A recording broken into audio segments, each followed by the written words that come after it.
Today, we're diving straight into the high-stakes reality of forensic toxicology. How exactly do we know that a number, just spat out by a machine in a lab, is actually reliable enough to send someone to prison?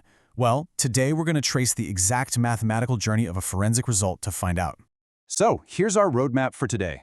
We're looking at 1. Foundations of forensic measurement. 2. Accuracy, precision, and error. 3. Calibrating the instruments. 4. Defining measurement uncertainty. And finally, 5. Calculating the final report. Let's get right into it. Section 1. Foundations of Forensic Measurement.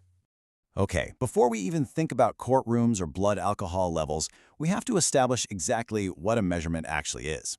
According to the International Vocabulary of Metrology, or VIM, a measurement is the process of experimentally obtaining quantity values that can reasonably be attributed to a quantity. What does that actually mean in plain English? Basically, it means that in forensics, a raw number without a proper unit and context is utterly meaningless.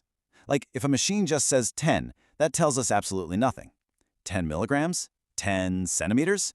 Every single measurement needs a clear, defined unit to have any real power. Okay, let's dive into this. Consider this fundamental rule. Without calibration, instrument readings are like a weighing scale never zeroed, numbers without meaning. This hits the nail right on the head regarding a massive danger in forensic science. You could literally have the most expensive, state-of-the-art equipment on the planet, but if it isn't calibrated properly against a known standard, it's just confidently giving you the wrong answer. So how exactly do things go wrong? That brings us to Section 2, Accuracy, Precision, and Error. And this brilliantly illustrates the whole concept. We can look at this using a simple archery target. That target on the far left, that represents accuracy. Your measurement is incredibly close to the true value. Boom! Right in the bullseye. The middle target shows precision. All the shots are grouped tightly together, so your results are highly consistent. But, they completely miss the true value. And that third target, that is what we call bias, or systematic error. That's where your highly consistent results are systematically offset from reality.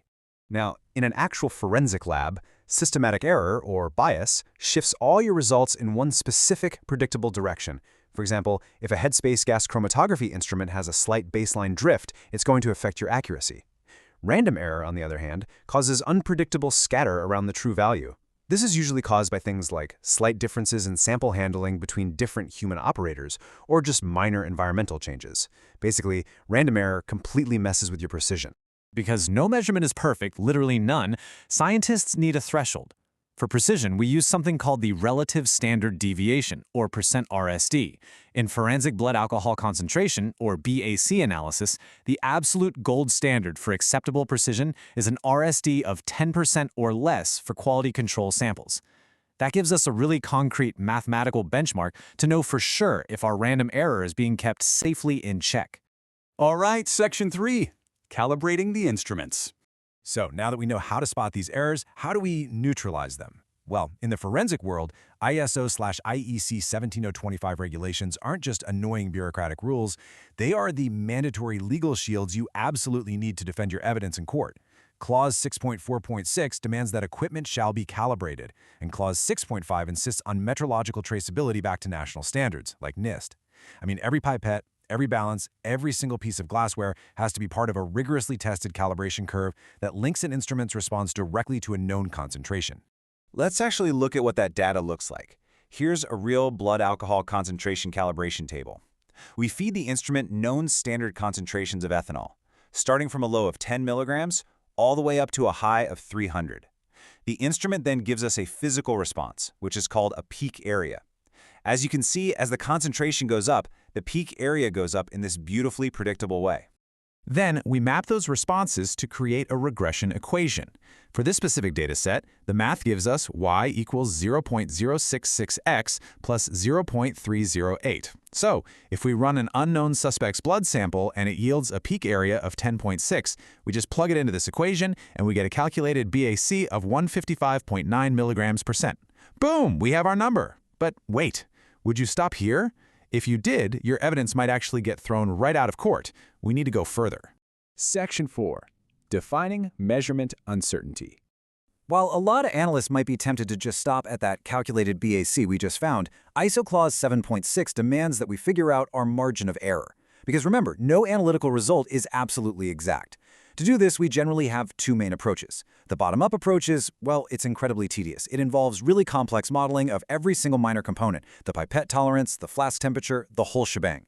Instead, forensic labs overwhelmingly use the top-down approach. This Yurchim recommended method is just way more practical because it relies on the lab's overall historical performance data, looking at precision and bias recovery studies to calculate real-world uncertainty. Let's move to Section 5 and see how this builds into calculating the final report. To transform our raw lab data into a genuinely court-ready document, we have to walk across three mathematical stepping stones. Phase 1 is finding our standard uncertainty, which is really just the uncertainty expressed as one standard deviation. Phase 2 is our combined standard uncertainty, where we pull all our individual uncertainties together using a root sum of squares formula. And finally, Phase 3 is the expanded uncertainty, which gives us the final, legally defensible range that we'll actually report.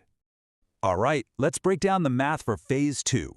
To find our combined standard uncertainty, we take our statistical, human-driven type A errors, like our precision at 2.38% and bias at 1.33%, and we combine them with our non-statistical, equipment-driven type B errors.